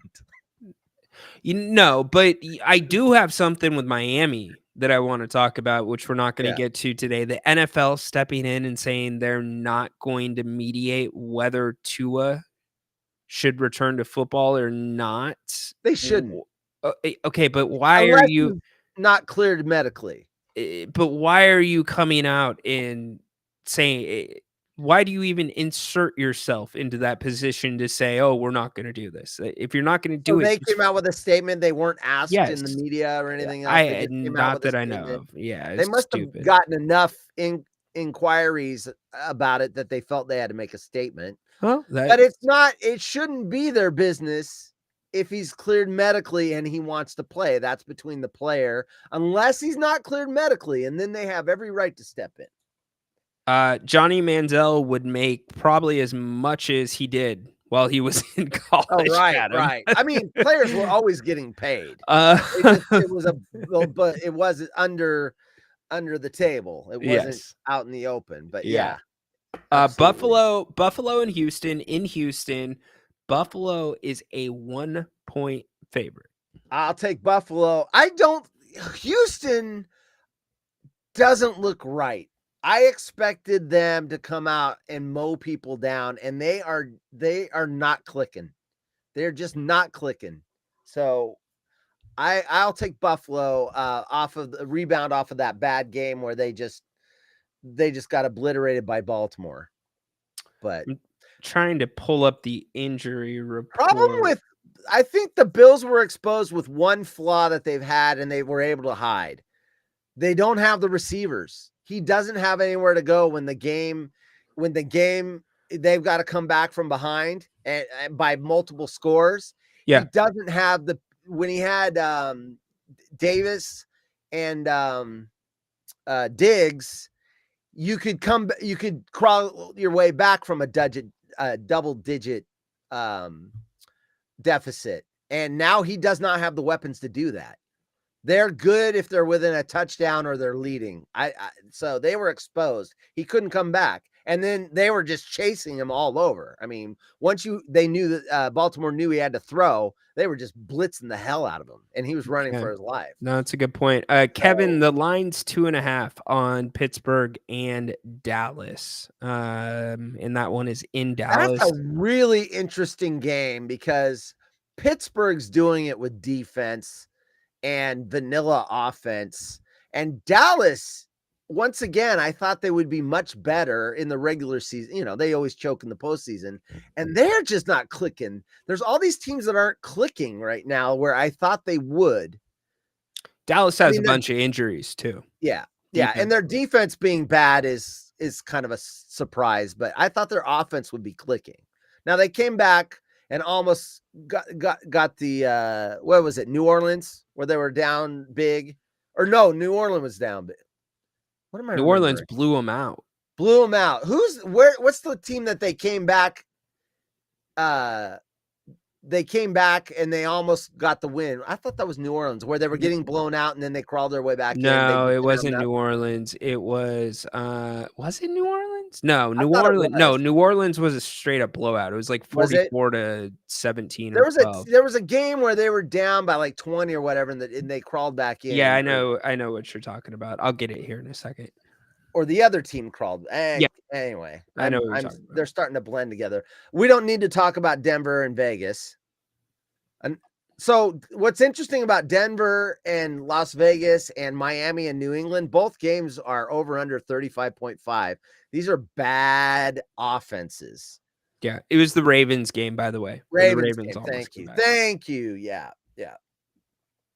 Where so and then we talked about San Francisco, Arizona. I mean, we didn't go into depth on it. Yeah, I kind of sidetracked it to McCaffrey, but John, really quick, Diggs is questionable too. That's pay attention to that, my man. Because that's a revenge game too. Diggs? Houston. Oh, are you talking Other about Diggs? on Diggs? His Oh, brother. sorry. Yeah. Got it. I thought you were talking about Houston Buffalo. Okay, good. Because I want Diggs in that game. I want to see the fireworks, especially after Allen made the comments about it's nice not to have drama on the team anymore. Yep. And he's like, "Oh wait, I wasn't talking about Diggs. I was just saying." And then you weren't. Okay. I'm going to give everybody an upset really quick, and it's going to surprise a lot of people. I am going to say New York -6 over Seattle, straight up. Seattle's defense is decimated with injuries right now. New York is without Malik Neighbors. He's not going to be playing this week. And that's big. That is big, but I still think that they beat Seattle in Seattle. You and I, and probably most of your audience knows this, and I know this really well when I'm betting. When the West Coast teams fly over to the East Coast, they just aren't right. But it's in Seattle. It isn't, or it is? Mm-hmm. Oh, I'm sorry. Okay, well then never mind. Because East Coast teams flying west, it's usually not a problem. Oh wait, no, it is in Seattle. No, yeah. You're right. You made me second guess myself. Yep. No, my bad. Green Bay and the Rams. If the Rams, the Rams are just so dinged up right now. But I'll tell you what, they're in every game.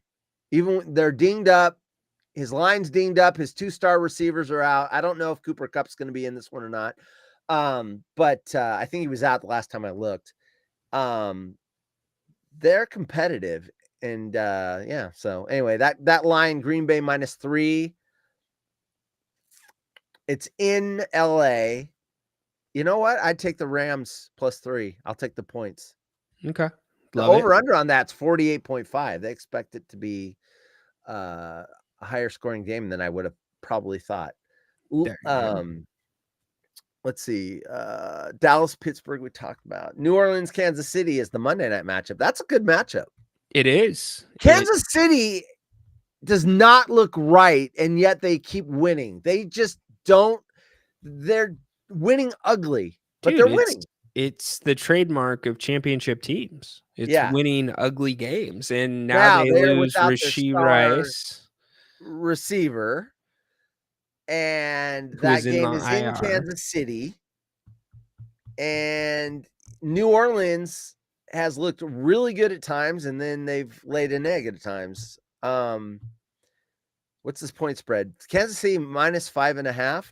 I will take New Orleans with the points. I think Kansas City probably wins, but since they're winning ugly, they're not blowing teams out. I see them winning by 2 or 3 points, but I don't think they're going to cover. I would take New Orleans +5.5. Boom. There it is. By the way, that Packers game is going to be like a home game in LA, just like it was in LA when San Francisco played them. Yeah. Well, that's LA. That is LA. The Chargers are off. So the bye weeks, Detroit's on their bye week, Tennessee, Philadelphia, and Los Angeles. Interesting. Damn right. What do you think? Just as I walk out the door here, what do you think, fans? Would you rather have your team, the team you root for, have a bye week this early, or do you want it later in the season? I always want it later in the season. I think this is too early. Now, with the Niners injuries and whatever, it probably would be a little helpful right now, but I still take it late in the year. I don't like them this early.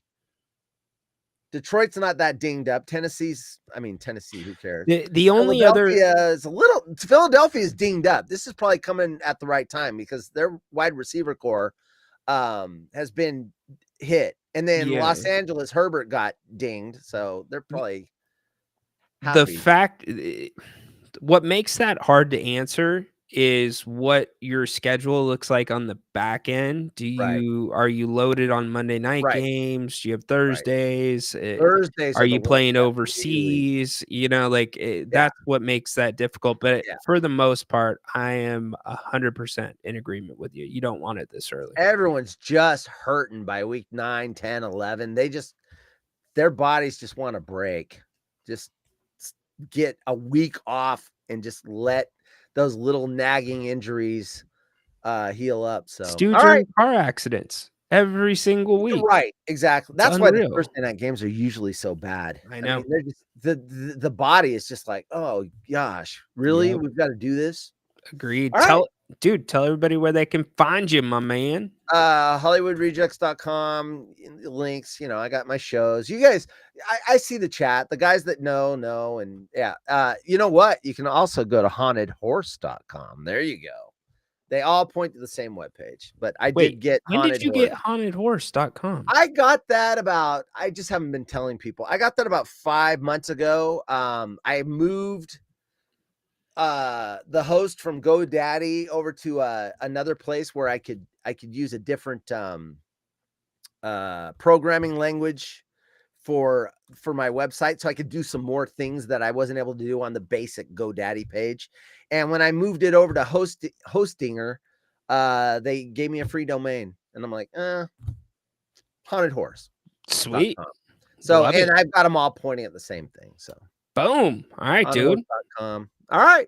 Well, have a good show weekend, tonight. dude. Appreciate you dropping in on the lines. I Listen to this appreciate dude. He knows what he's talking about usually. Sometimes. His picks in our league aren't that good, but I make money. he makes money. I'm good at Yes. gambling. We'll put it that's that way. one little thing I've done very well. He is good. I can pick the guys that are going to get touchdowns, parlay them together, and get some nice big hits. Yeah, if you ever want an exotic parlay, hit this dude up. Yeah, I don't know how I do it either. I don't have a formula. I just look at it and they jump out at me, and they tend to do well. So yeah, I mean, you had a parlay of ex-wives too. I do have a parlay of ex-wives. That's right. I had to get one in. Nobody did it in the chat, so it's fine. It is. Hey, I'm an open book. You all know my warts. Y'all know what warts I have. I love it. All right, that's Haunted Horse. Have a good weekend. You too, buddy. Thanks for coming in. Oh, good stuff there. Good stuff there. All right, that is our week. It's been a fun one. Thank you all for being here. Make sure that you pay attention, though, to the King's Court on audio. Make sure you are subscribed on Spotify, Apple. I see most of you, a lot of you downloading the exclusive audio that's been there now that the basketball over under on wives. Well, it's still ongoing. So, I mean, what's the safe bet gonna be? I have spent time with Haunted Horse and his wife. I'm going under. This one is here to stay. I'm going under. I'm giving him that love. But make sure that you are subscribed to the King's Court. I've been doing daily training camp updates, breaking down the audio, telling you what I'm seeing on video. And make sure you're a part of those. Those are good stuff. Keep you informed with what's going on with the Kings. And also, don't forget, make sure you're subscribed right here on If You Don't Like That. You can also download any of the audio. Now, the King's Court is not going to be up on grantnapier.com or ifyoudon'tlikethat.com, but every other show from here, including our pregame, postgame, and halftime shows during the basketball season, you can download there, and you can find it on Spotify, Apple, and pretty much anywhere else you get your podcasts. And don't forget, Grant, right back here in just about an hour.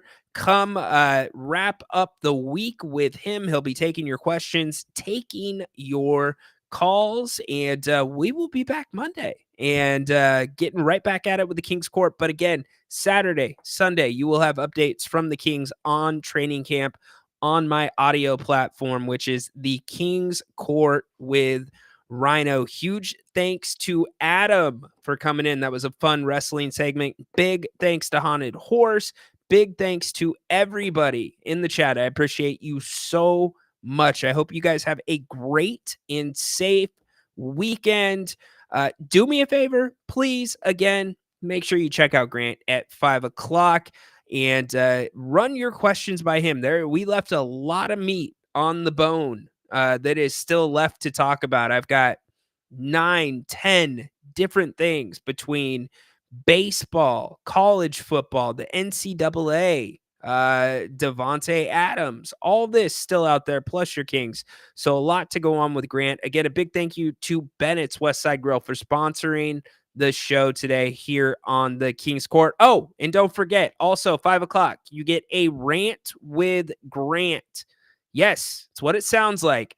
You get to decide what Grant is going to rant about on the 5 o'clock show. So make sure you're there to put that in the chat. As for me, I am going to the basement until Monday. But again, you can find me on the audio platform. You'll have a podcast tomorrow and another one on Sunday, updating you on Kings training camp. Make it a great one. Go Kings. Light the damn beam.